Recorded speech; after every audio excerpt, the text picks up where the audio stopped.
Hiya, so this is a video tutorial to help you get started learning The Legend of Zelda Ocarina of Time title theme. Before we get started, what I'd like you to do is to get a pencil and to mark in the bar numbers. This is going to help us as we go through the video, so you'll know which bar specifically I'm talking about as we discuss each bar. So for example, at the start of line 1 on page 1, I'd like you to put a number 1 in a circle. At the start of line 2 on page 1, I'd like you to put a number 5 in the circle. That's because this is bar 5 here. If I just show you how that works, that's bar 1, bar 2, bar 3, bar 4, and then bar 5. So what I'm saying is you don't need to number every single bar, but you can just number the first bar at the start of every line. So we've got bar 1, bar 5, and then at the start of line 3 on page 1, we've got bar 9. Okay, so on to page 2 to number the bar lines. We're going to start with bar 13, then on to the second line, that will be bar 17, then the start of the third and final line, that's bar 21. So if you can put those numbers in circle at the start of every line as well, that would be great. Okie dokie, right, let's do some playing. So I'm going to play this piece for you as written with all the expressive markings, with pedals so that you can hear how it sounds. And what I'd like you to do whilst you're listening is to have the music in front of you and to follow along as I play, simply reading the music left to right so you can hear how it's going to sound. Then what I'm going to do is I will talk through each hand separately so you know which note to play and when, and we'll talk about practice strategies as well. Right, here we go. This is how it sounds.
Okay, oh, what a beautiful piece. I hope you enjoyed it. I really loved playing it just then.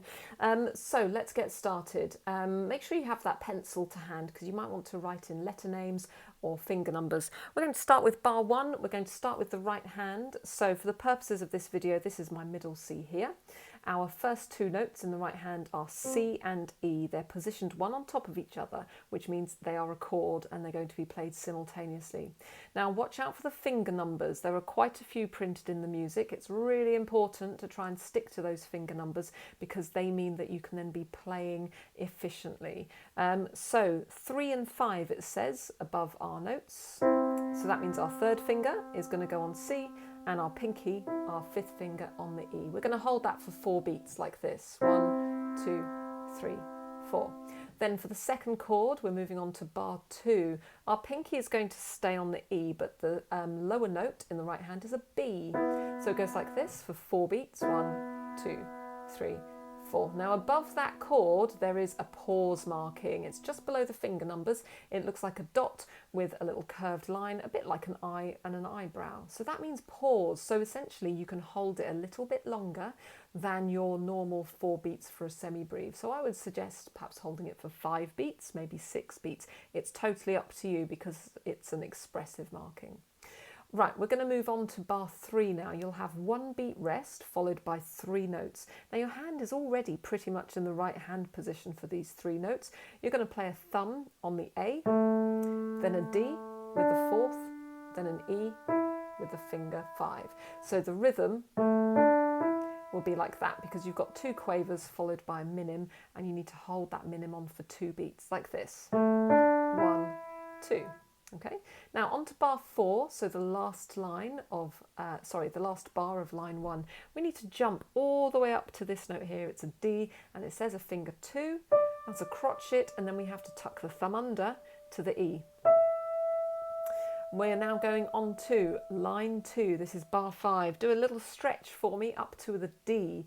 So this is now actually the 3rd D above middle C. Remember, this is my middle C. It's quite nice to play up there because you don't often get to in the early stages of learning the piano.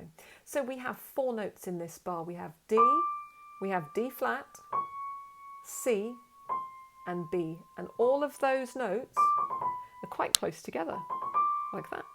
But we've got to be careful, as I said, as to which fingers you use. It's saying to use a 5th finger on the D, then a 3rd finger straight away to that D flat, which means that we have to use our 2nd on the C in order to get the thumb onto the B.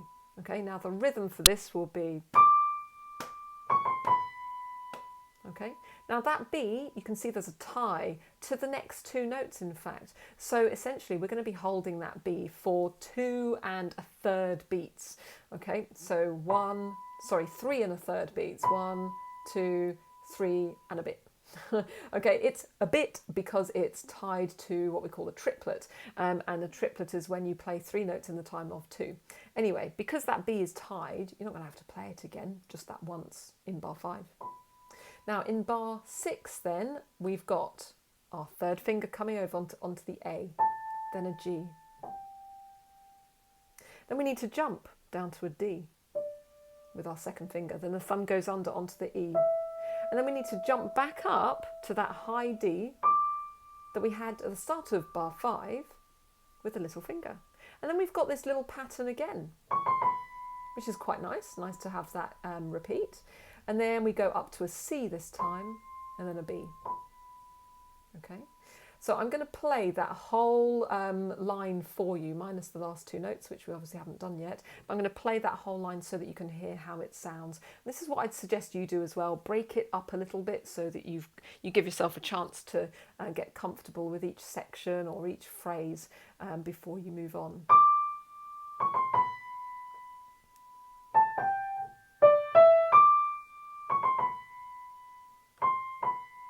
Okay, so that takes us up to the B in bar 8. We've got 2 notes to go of that 2nd line. Jump down to a D with a 2nd finger. Thumb tucks under straight away, just like we did in bar 6, to the E. And then guess what? In bar 9, we're going back up to our D with our little finger. And we've got this little twiddly pattern again, which is really nice to see. And then this bit in bar 10, it's exactly the same as bar 6. So that's handy. And then let's have a look at bar 11. Now it starts the same as bar 7, doesn't it? Get down to your B with your thumb, but then the last note of bar 11 is an E, and then you return to the B for bar 12, the last bar of that page. Okay, so that is line 3 of page 1. Let's go on to page 2 then. So we've got some lovely chords here. So again, just to recap, a chord is any 2 or more notes played simultaneously with one hand, really. We've got C and A. Now this C is the 1st C above middle C. There's my middle C, so I'm playing this 1st C above middle C with my thumb. Little finger on the A, and we're going to play those at the same time. Our 2nd chord, this is still bar 13, is C and E. So we've still got that same E, but we've got our 2nd finger playing the E, just like that. Okay. Now we're going to shift everything down 1 to the left for bar 14. We've got B and D now. Fingers 1 and 2. And then for the 2nd chord of bar 14, we're just going to play that G with our pinky. It's already there. No position change is needed. So we've got B and G. Now bar 15 is exactly the same as bar 13. And then bar 16, it's the same rhythm, but it's slightly different notes. So we need to shift everything up 1 again in order to reach the notes of the 1st chord in bar 16. We've got D and B with fingers 1 and 5.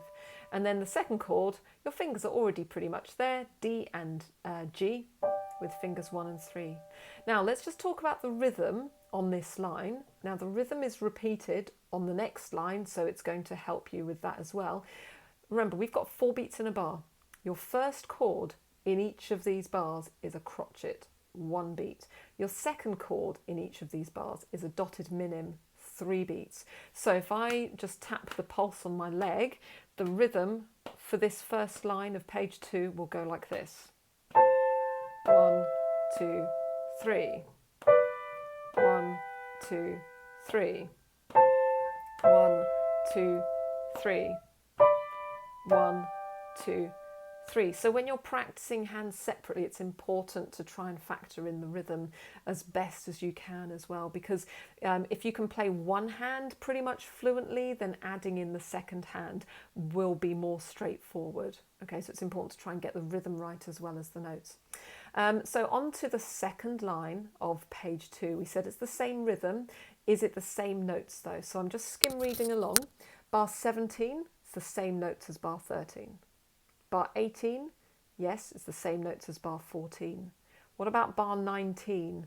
Now we know it's the same rhythm, but no, it's different notes. So let's talk about what they are. We've got an E flat with a thumb and a C with a little finger. And then the second chord is an E flat again and a G. Now notice they haven't put the flat symbol next to that second E. It's because you only need to put the flat symbol in once for that pitch within that bar, and then they want you to play that same note at that same pitch with the same flat. They're not going to remind you, unfortunately. Only lasts for 1 bar though, that flat. Now then, on to bar 20, so the last bar of line 2. Just shimmy down a little bit to the left. We've got D and F with 1 and 3, and then the last chord is D and G with 1 and 4.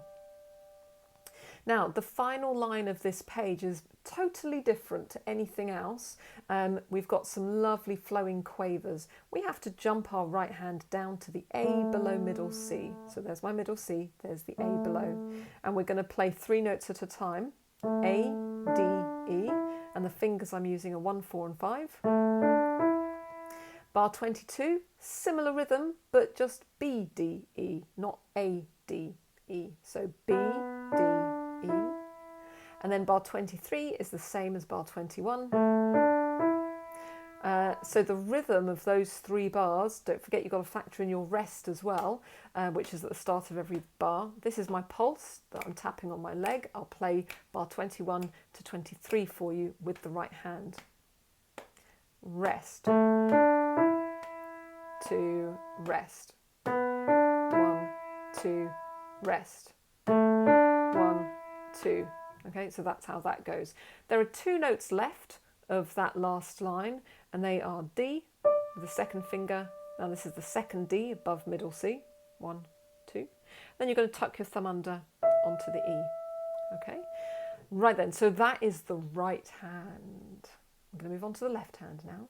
Okay, so let's go back to page 1, line 1. Again, making sure you've got your pencil ready just in case you want to write in any finger numbers or letter names or any other little hints and tips that I might give you along the way. So we are starting here.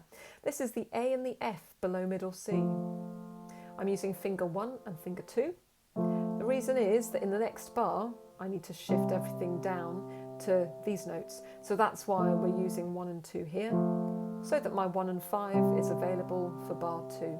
Okay, each of those are held for 4 beats. 1, 2, 3, 4, 1, 2, 3, 4. Right then, we're moving on to bar 3 now. We're going down low. We've got this second F below middle C. There's my middle C. There's the first middle C below middle, the first F below middle C. There's the second F below middle C. And we're going to play F, C. The C is with the thumb. Then in the next bar, bar 5, we are jumping what we call up. Well, it's like a fifth really. So where you've just played a C with your thumb, that's where our little finger has to go. So you can crunch up your hand a bit and bring your little finger to meet your thumb, and that's a nice way of finding that note again. So we've got C, G with the second finger, and then a B with the thumb. It's a really nice combination of notes. That is quite a jazzy combination actually. So we've got C, G and B, and then we've got an E.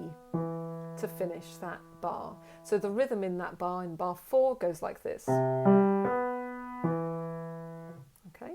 Now that rhythm that I've just played is going to be repeated for the next 2 lines actually. So let me just show that to you again. This is the pulse. I'm going to tap this on my leg. 1, 2. So you've got 2 quavers, a crotchet and a minim, again all adding up to 4 beats.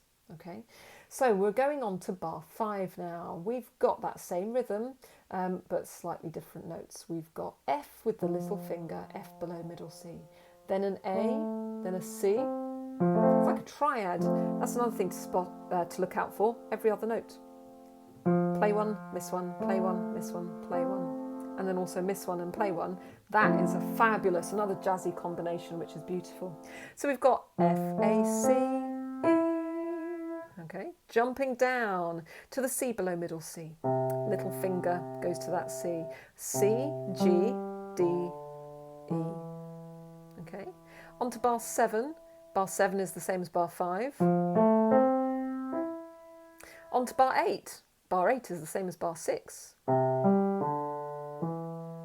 Oh, I'm spotting lots of repetition here. On to the 3rd line. Bar 9 is the same as bar 5.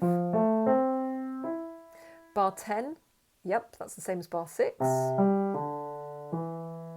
Bar 11, that's the same as bar 7 and 5 and 9. I love it when this happens. And then the last bar of this first page, yeah, is exactly the same. So it's really handy when we have repetition and imitation because it helps our learning and it helps us to structure our piece. We're moving on to page 2 now, so bar 13. We're starting with that same hand position that we had at the start of bar 5 and also bar 9 on page 1. And actually we've got the same 3 notes to begin with as well. F, A, C. But this time we don't go up, we just play that C with our thumb and then go back to the A and then back to the C. So it goes like this. Okay, so it's a slightly different rhythm. Now we want to shift everything up one to the right for bar 14, and the notes are G, B and D. Okay, then for bar 15 we shift everything back to the left by 1 and we play the same as what we did for bar 13. And then guess what, in bar 16 it's exactly the same as bar 14. So that pattern then repeats for another 2 bars. You can see at bar 17 that's the same as bar 13 and bar 15. Bar 18 is the same as bar 14 and bar 16. Yeah, and so now what we're going to do is have a look at bar 19, which is totally different in terms of notes. Same rhythm though to what we're used to. We're going to be starting with our little finger on the A flat. I want you to rest your thumb on the E flat as well and have your 3rd finger on that C in the middle. It's still a triad of A flat major, same rhythm. Okay, and then bar 20, you're pretty much in the correct hand position. You're going to have different fingers, but you are in the right hand position to play these notes at bar 20, B flat, D and F. Okay, so what I'd suggest with these perhaps slightly trickier bars is to practice each bar 3 to 5 times on their own, just the left hand, until you feel that they're getting a bit easier, a bit more fluent. We're moving on to the very last line now of this piece, bar 21. We're on page 2. We are jumping down to the low F.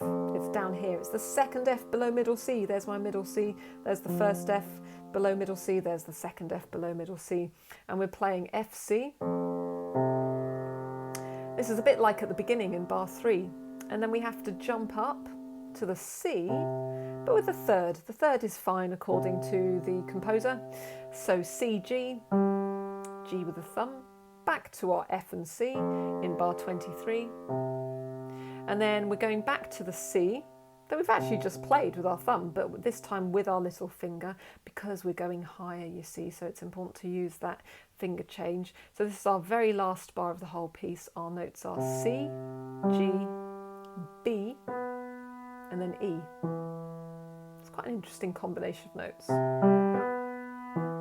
Yeah, so that's how that goes. So there we go, there's the piece. I hope that was helpful. Remember, take it really slow, there's no rush. Break it down into sections, hands separately, repeating each section 3 to 5 times until it starts to feel easy and a bit more fluent. And yeah, leave a comment if you like. Looking forward to hearing how you get on. Take care, see you soon.